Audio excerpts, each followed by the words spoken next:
এদিকের অবস্থা তো ভালোই দেখিচ্ছি রে তোতা। মানুষজন তো দোয়েল পাখিক ভোট দেওয়ার জন্য একবারে মরিয়া হয়ে আছে। আলহামদুলিল্লাহ ভাই, শেষ পর্যন্ত এই অবস্থা থাকলে দইল পাখি মার্কার বিজয় কেউ ঠেকাতে পারবি না।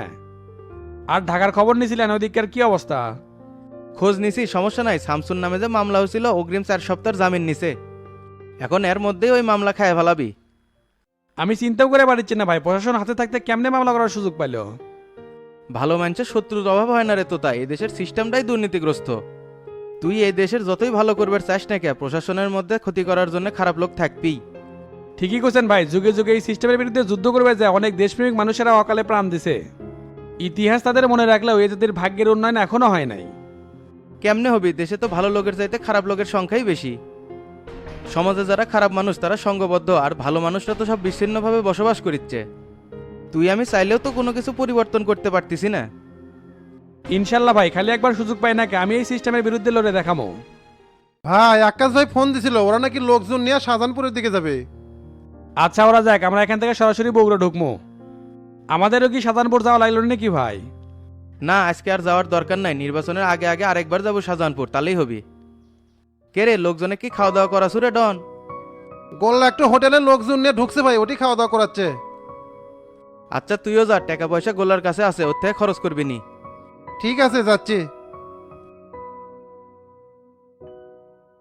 এখন কি আমরা এর থেকে রওনা দেবো ভাই? ওরা চ্যাংরা ব্যাংরা খিলে লিয়ে বাইর হলেই একসাথেই রওনা দেবো। হ্যাঁ হাবিব ভাই বলেন। কেবারে মাস্টার, তোমরা গাবতলি চলে গেছো নাকি? আচ্ছি তো। আর এদিকে সমাবেশও তো শেষ করে দিছি। আপনি হাসপাতালে যাবেন জন্যই তো আপনাকে নিয়ে আসলাম না। তে তোমরা ওর থেকে রওনা দিবা কখন? ঘন্টাখানিকের মধ্যেই রওনা দেবো। তা জাহাঙ্গীরের কি অবস্থা? আর অবস্থা মাস্টার, চ্যাংড়াটাকে একবারে সাপ পেটা পিটাছে, মানুষ মানুষকে ইনকে করে মারে। ডাক্তার কোলে 1 মাস বেড রেস্টে থাকা লাগবি, তারপর আস্তে আস্তে ওষুধ খেলে ঠিক হয়ে যাবি। তে কি আর করবেন, অকাম সিংকে করছে, ঝাল তো সিংকে পাওয়াই লাগবে। শফিকের কথা দেখলেন না, কি গরমটাই পারলো। আমি যদি মিটা না দিলাম নি তাহলে তো মামলাই করলো নি। সেটাই তো দেখলাম মাস্টার, ওর গরমও ছুটামুনিতে বগুড়াতে এসে আমাকে ফোন দিও। আচ্ছা ঠিক আছে।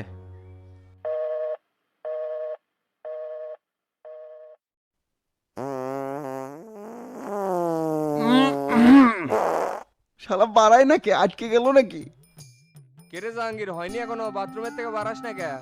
ভাই খুব কষ্ট হচ্ছে, বাড়াচ্ছে না, কমর খুব লাগিচ্ছে। যেরকম অকাম করছো সেরকম ঠেলাটা বোঝে। তাড়াতাড়ি বের হবে, ডাক্তার এখন ড্রেসিং করার জন্য আসবে। আচ্ছা ভাই একটু পরই বাড়াচ্ছি। এটা কোনো কথা আঙ্কেল? শামসু আপনাকে বাড়িতে এসে মারি থেকে গেল, আর আমরা কিছুই করে পারতেছি না। এই দিনও কি আমার দেখা লাগতেছে? ক্ষমতা কারো কাছে চিরদিন স্থায়ীভাবে থাকে না রে ইরফান, এর পালা বদল ঠিকই হয়।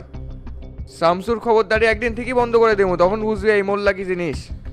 এখন কত এত কিছুর পরেও বাহাদুরে করা খুঁজে পেল কেমনে? খুঁজে তো আর এমনি এমনি পাই নাই আঙ্কেল, ওসি জব্বার তো আমার সাথে বেইমানি করছে। বেইমানি তো করবেই, পুলিশের তো নীতির ঠিক নাই রে ইরফান। ক্ষমতা যখন যার কাছে থাকবি তখন তার কাছে যায় লক লগাবি। ওসি জব্বারেক আমাদের বিশ্বাস করাই ঠিক হয়নি রে ইরফান। সেটাই তো হলো আঙ্কেল, এখন কি করবেন? শামসু তো খেলা অন্যদিকে ঘুরেবি। বাহাদুরের দিয়ে যদি এখন স্টেটমেন্ট পরিবর্তন করে তাহলে তো আমরাই ফাঁদে পড়ে যাবো। এত সোজা নয়, বাহাদুরেক দিয়ে আর কি পরিস্থিতির পরিবর্তন করবি সেটাই দেখমু। হাজি আর মতির জামিনটা যেভাবে হোক করাতে হবে, না হলে আর হচ্ছে না। সেটাই আঙ্কেল, আমরা বাইরে একা একা শামসুর সাথে লড়াই করে টিকতে পারবো না, এই জন্য ওনাদের দরকার আছে। আপনি যে আইনমন্ত্রীর সাথে কথা বলছিলেন তাই কতদূর কি করলো? আশা দিছিল জামিন করাবি, এখনো তো তার কোনো কিছুর অগ্রগতি দেখিচ্ছি না। বুঝিচ্ছিস না, দলে এখন আমাদের অবস্থা নড়বড়া, এই জন্যই তো গুরুত্ব দিচ্ছে না। যতই গুরুত্ব না দিকে আঙ্কেল, তারপরও চেষ্টা করে যেতে হবে। যে কোনো কিছুর বিনিময় হলো আব্বু লিয়াকত আর মতিভেজ জামিন করাতে হবে।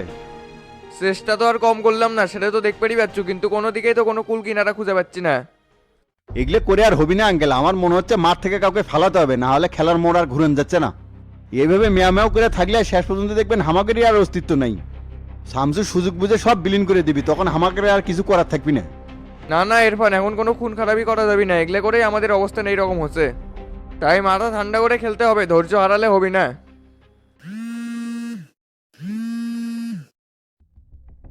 ভাই আসসালামু আলাইকুম। ওয়ালাইকুম আসসালাম। মোল্লা, এটা কোনো কাম হলো? শামসু বাহাদুরকে খুঁজে পেল কেমনে? গ্রেপ্তার হবি না ভাই, ওসি জব্বার তো আমাদের সাথে বেইমানি করছে। স্বরাষ্ট্রমন্ত্রী আর শামসুর ভাই ওসি জব্বার এখন নগরের দলে ভিড়ে গেছে। তোমাদের এই কাজ কামি মিয়া অন্যরকম, পুলিশের উপরে এইভাবে ভরসা করা ঠিক হয় নাই। আমি বারবার বলছিলাম বাহাদুরকে নিরাপদ কোনো জায়গায় রাখো যাতে কেউ না জানে, সেটা জব্বার কেমনে জানলো? এখানে তো আর না জানার কোনো কিছু নাই ভাই, জব্বার তো আগে আমাদের হয়ে কাজ করছিল, কিন্তু হুট করে যে এরকম পোল্টি মারবি সেটা তো আর বুঝতে পারিনি। তাহলে আর কি, বসে থেকে আঙ্গুল চুষে মিয়া, তোমার কারণে সব কিছু এলোমেলো হয়ে গেছে। তোফাইল ভাই কিন্তু খুব ক্ষেপে আছে মোল্লা, তোমার কারণে সব পরিকল্পনা ভেস্তে যাবে, এটা কিন্তু মানতে পারবো না। তাহলে ভাই এখন আমি কি করব সেটা বলেন তো। তুমি বাসাতেই থাকো, কি করা লাগবে না করা লাগবে সেটা তোমাকে পরে জানানো হবে। আচ্ছা ঠিক আছে ভাই।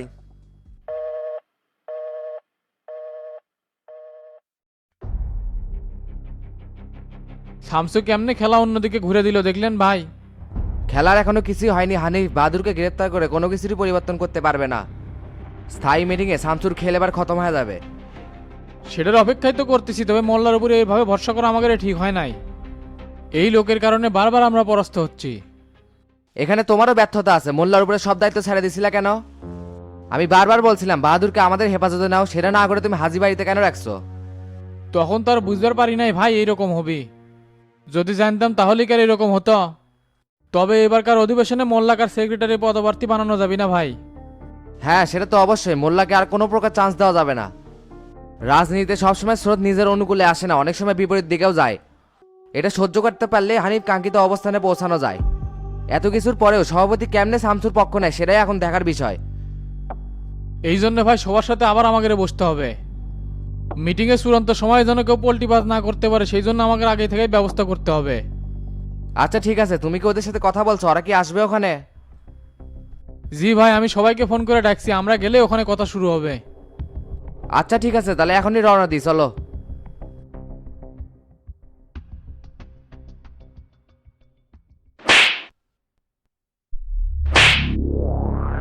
আমাকে এইভাবে আর কত নির্যাতন করবে শামসু, তার থেকে ভালো একবারে মেরে দাও, মরে যাই। এই মাদারি তুক তো শেষই করে দিছিলাম, বাসি তো গোলার কাটা হয়ে দাঁড়াছু। তোর কত বড় সাহস, আমাকের নামে মামলা করছু, টান দে কল যে একবার সিরিয়াল দমো। ভাবছু পার পেয়ে যাবো, গর্তের মধ্যে লুকালেও চুম্বুক দিয়ে বাইর করবো। আমার নাম শামসু, কোবা শামসু। এত কিছুর পরও তুক বাঁচে রাখছি, এখন সত্যি করে আমাকের নামে মামলা করার জন্য তুক উস্কে দিছে কে কে? চুপ করে আসুকে, কত কম আদারি। কেউ উস্কে দেয়নি, আমাকে যে মারার জন্য চেষ্টা করা হচ্ছে, এই জন্য আমি নিজেই যাই মামলা করছি।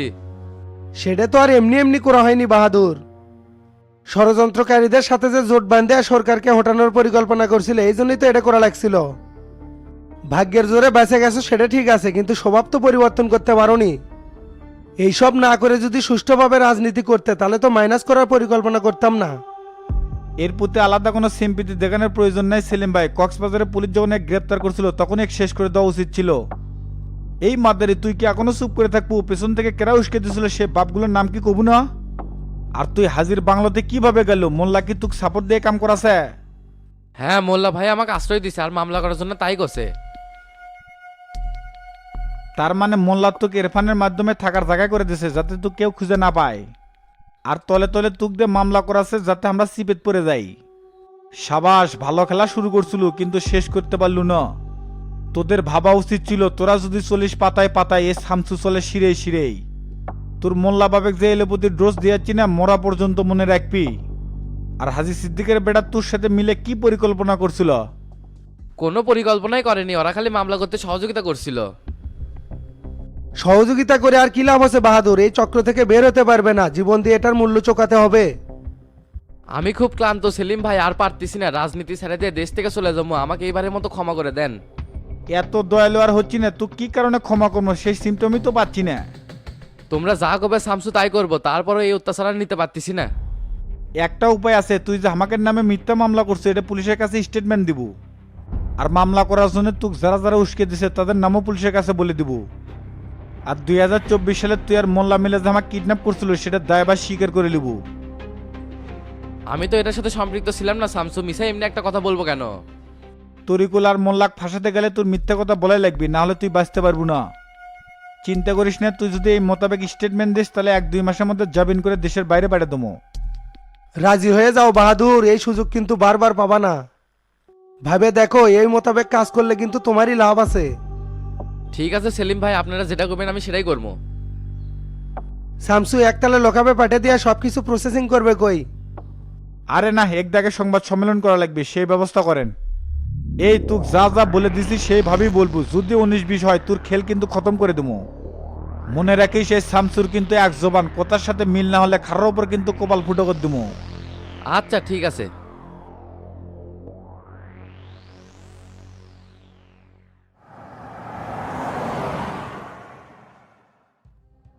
আগামীকাল 10টায় বাহাদুরকে দিয়ে সংবাদ সম্মেলন করে নিবে, আমি সবকিছু সেটিং করছি। আর স্টুডিওত লিয়ে যাওয়ার আগে সবকিছু ভালো করে বুঝে দিবে, এদিক সেদিক করলে শামসু কিন্তু একবারে ফুটো করে দিবি। Okay sir.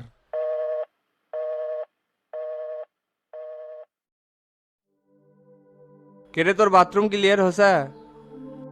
ও ভাই মেলা কষ্টে ক্লিয়ার হয়েছে, হাত পাও তো ঠিকভাবে নড়াবার পারতেছে না, খালি ব্যথা করিচ্ছে। হবি তো, তোকে এই কাম কেটা করবে গেছিল, আর করলুই যখন স্বীকার করলো কৃষক। শালার পিন্টু পাইপ দিয়ে যে মার মারছে ভাই, স্বীকার না করে উপায় আসিল না। একেবারে মান সম্মান সব শেষ করে দিছু রে, তেটি আবার আমার নাম নিছু কি জন্যে?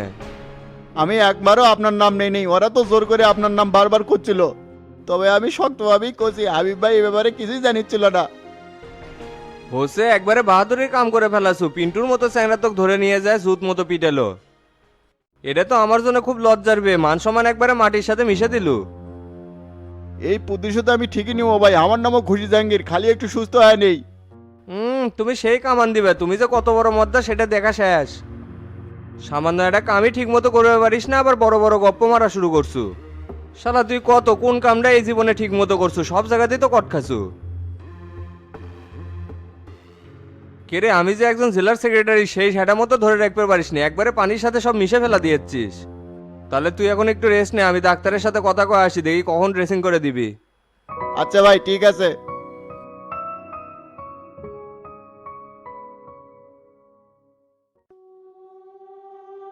কি ব্যাপার, আপনি এটি কি শোকাচ্ছেন? দেখতে আসলাম হাবিব, জাহাঙ্গীরের এখন কি অবস্থা? আর অবস্থা কাটা খায় নুনের সিটে দিয়ে বেড়াচ্ছেন, মানুষের কেউ ইনকা করে মারে। এটার বিচার তো অন্যভাবেও করা গেল নি, ইনকা ম্যাট ধরে দরকার আসছিল না। আর আপনারা আমাকে যেভাবে ভুল বুঝলেন, অথচ আমি কিন্তু আগে কিছুই জানিচ্ছিলাম না। এগুলো বাদ দাও তো হাবিব, আমি এটি ঝগড়া করবে আসিনি। তাহলে কৃষক আছেন এটি? হাবিব তুমি এখানে আমাকে ভুল বোঝেন, আমি কিন্তু চাইলে চিপাত ফেলার পারলাম না, আমি কিন্তু সেটা করিনি। একটা কথা মনে রাখো, আমি তোমার শত্রু না। তুমি যারা গেলে পিছনে লাইন দিয়ে আসো না, তারা তোমার জন্য কোনো কিছুই করবি না। আজকে পিন্টু যদি গোল্লা ডনেক ধরে মারল নি, তাহলে আমার বিরুদ্ধে ঠিকই অ্যাকশন নিল নি। অথচ জাহাঙ্গীর মারাতে তারা কোনো কিছুই করেনি, তাহলে বুঝে পারছো অর্গের কাছে তোমার মূল্য কতখানি। আপনি কি খবর চাচ্ছেন, ক্লিয়ার করে কন্ত। ক্লিয়ার করে আর কোনো কিছু বলার নাই।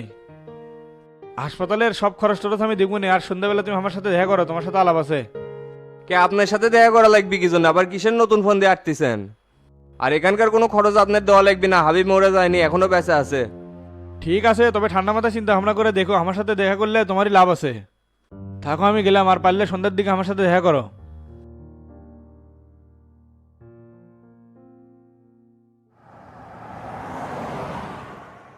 কেরে করলা, হোটেলে খাওয়ার বিল কত হচ্ছিল? 6700, শালারে একবারে পেট পুরে খাছে। খাক রে, তাও ভোটটা দেখ। তোমরা দুই ভাই তো কোনো খরচই করিচ্ছ না, 6700 টাকা খরচ হচ্ছে, 7000 টাকা আজকে আমাকে দিয়ে দিবে। কেটে করছে খরচ করেছি না, এ পর্যন্ত কত খরচ আছে হিসেব নেবো? ওই হিসাব আমি চাচ্ছি না ভাই, আমাকে আজকে 7000 টাকা দিবে, ওটা আমার দরকার আছে। কোনো প্রোগ্রাম আছে নাকি, ময়ূর নিয়ে কোনো জায়গায় যাবো? না ভাই, আমার একটু ফোনের সমস্যা হচ্ছে, নতুন ফোন কেনা লাগবে। তাই নাকি? তে কি ফোন নিবার চাচ্ছ? ওগুলা আউল ফাউল ফোন আর নিমু না, আইফোন 17 প্রো ম্যাক্স নিমু, ক্যামেরা একবারে ঝকঝকা। তাহলে তো 1,80,000 টাকা মামলা, 7,000 টাকাতেই আটকে দিল। এ ভাই, টাকা আমি বিভিন্ন জায়গার থেকে ম্যানেজ করিচ্ছি, যেটা পামু সেটাই আগে যাবে, তুমি আজকে দিও তো। তে চেয়ারম্যানের কাছ থেকে কত নসুরে? টেরা ভাই 50,000 টাকা দিবার চাইছে, এখনো দেয়নি, কি যে করে। ও, তে চেয়ারম্যান কবে আসবি রে? পাবনা থেকে ঢাকার যাবি, তারপর বগুড়াতে আসবি। কে তোমার সাথে টেরা ভাইয়ের কোনো কথা হয়নি? না, কালকে ফোন দিছিলাম, করছে ব্যস্ত আছি, পরে ফোন দেবনি, পরে আর ফোন দেয় নাই। এ ডন ভাই, সামনে একটু দাঁড়াও তো। কে দাঁড়াবার চাচ্ছ, কে কি হচ্ছে? এ মেয়ে, একটু বিড়ি খাওয়া লাগবি, তখন থেকে চাচা করে সামনে বিড়ি খাওয়া পাইনি, একটু দাঁড়াও। তুই আর এলি ছাইপাস খাওয়া বাদ দিয়ে পারলু না। আচ্ছা দাঁড়াচ্ছি।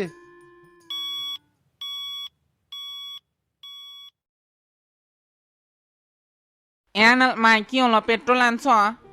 আর পেট্রোল নেমে দেন, গতকাল পাম্পের থেকে ঘুরে যাচ্ছি, তেল পাই নেই। কও কি সুরজের দোকানে তাহলে পেট্রোল কোত্থেকে নিয়ে আসলো? সুরুজ পেট্রোল নিয়ে যাচ্ছে মানে পাম্পে তো তেল আসিল না, ওই করতে নিয়ে যাচ্ছে। সেই কথাই তো আমি তোমাক করছি, তোমার কাছে তেল নাই তাহলে ওই কোত্থেকে পেল? শালা ম্যানেজার না করলেও রাতের বেলা তেল আসবি, ওই কি এক তলে তলে দিল নাকি? দিতেও পারে, তোমার তো লবিং দুর্বল, ওই মনে হয় ঘুষ দিয়ে তেল নিছে। হরে মিজেন হবেরও পারে, শালা ম্যানেজার আমার সাথে পোল্টি নিল। হরে মিজেন, তেল নিয়ে দেশের মধ্যে যে কি হলো, সরকার কি লকডাউনই দেয় নাকি? সেটাই করবে, তাছাড়া কোনো উপায় নাই। যারা এতদিন 50 টাকা তেলের জন্য রিকোয়েস্ট করেছিল তারা এখন এসে ট্যাঙ্কি ফুল করে চায়, সরকার এত তেল দিবি কোত্থেকে?